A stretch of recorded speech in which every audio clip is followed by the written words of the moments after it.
Hey guys! Welcome back again sa aming YouTube channel. So, for today's vlog, nandito tayo ngayon sa SM North EDSA. So, ipapasyal namin kayo ngayon dito sa Gotopia. So, located po ito guys, 3rd floor sa The Block. Ayan. Madali lang po siyang hanapin. Medyo sa pinakadulo lang siya. Malapit lang po siya sa Toy Kingdom. Pwede rin pong magpabook guys. Pwede rin pong mag-walk-in. Pero the best po guys ay magpabook po kayo kasi may time slot po sila. Ayan. At ang entrance fee po guys ay $5.99. Ito po yung entrance guys. Ayan. May mag-assess po sa inyo sa loob. Hindi po siya yung basta-basta na pagpasok nyo, maglalaro na lang kayo. May nag-assist po sa inyo, may magtuturo, ayun, ng mga games. Pag dinala po ninyo dito ang inyong mga kids, guys, sigurado po akong mag-i-enjoy sila dahil siya ay nakita ko, sobrang enjoy po. So, ayan, keep on watching, guys. Thank you for watching. Pagpatuloy nyo lang yung panonood at don't forget to like, share, and subscribe to our YouTube channel at papasok na tayo dito sa loob.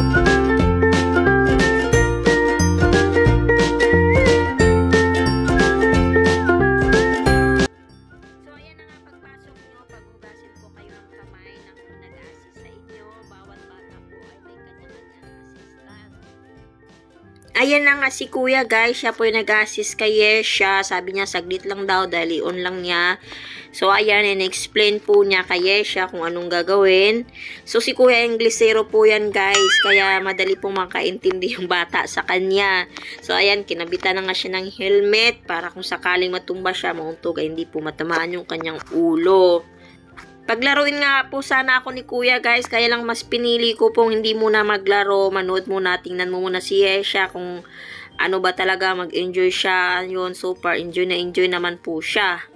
So ayan na nga, nag-start na, first attempt po niya, ayan, tamaan siya, yun, sa puwet pa. Tapos second attempt, ganun pa din, hindi niya na basa yung unang pagsusulit.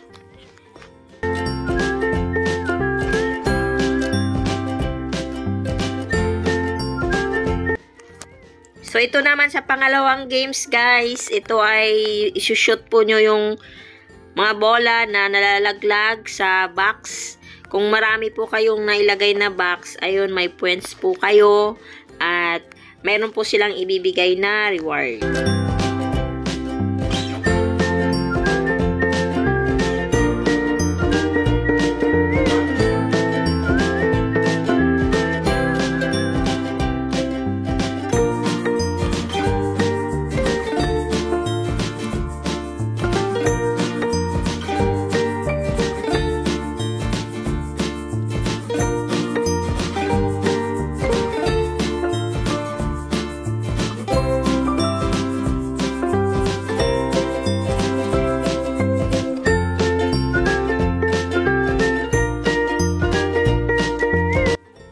Dito naman guys, sa pangatlong games, ayan, nag-explain na naman po si Kuya. Ayan, dalawa daw po kaming maglalaro.